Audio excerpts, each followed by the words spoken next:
Welcome everyone to GamerMelt. Before we get started, make sure to check out the GamerMelt Discord server. It's a great community for gamers and hardware enthusiasts to get together and talk gaming and hardware. You can check that link out down in the description below.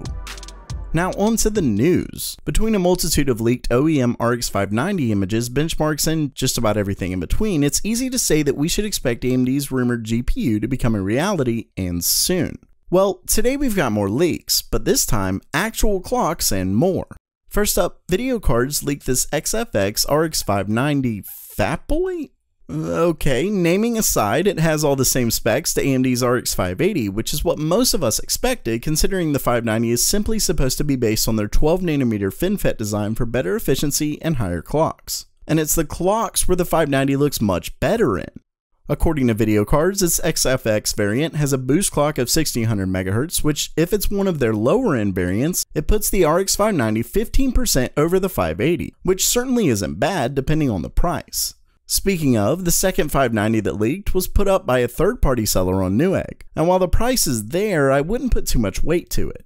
With that said, this version, the Sapphire Nitro Plus, gets a boost clock of 1560 MHz, which is only around 10% better than their RX 580. Still not too bad, but certainly not a huge generational jump. Next up, we got a glimpse of what Samsung's been working towards for a while, the foldable phone. What's interesting is that it's actually rumored to ship in 2019, which, given it had to be done in a dark room to hide the creases and what looks like a horrible looking case, I'm not so sure on that date.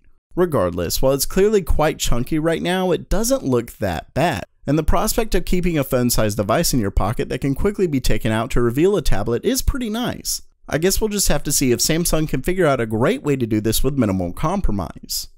Next up for today, if you're looking to save on gaming hardware during this year's Black Friday sales, you can start prepping now, as Walmart, Best Buy, Newegg, and a ton more have released their Black Friday sales ads, and so far, they're looking pretty great. Of course, remember to be respectful. I swear I almost got my hand taken off years ago when I went to get Gears of War 3 for $30. Yeah, that wasn't a fun experience.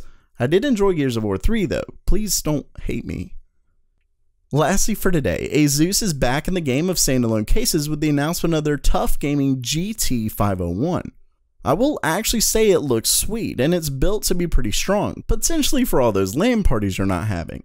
It's built with 1.5mm thick galvanized steel and a coating that's designed to resist scratches and possibly line the bed of your truck with. It's a mid-tower case with tempered glass and 3 RGB 120mm fans up front and a 140mm fan around back. As far as price, no one really knows, but hopefully it's not too bad since I think it really does hit a nice spot for a niche case. So while that does it for today, what did you think of the news? Excited for the RX 590, or are you more ready for screens that fold? Let me know down in the comments below. And if you liked the video, definitely don't forget to subscribe for more gaming hardware news and reviews. And as always, have a great day.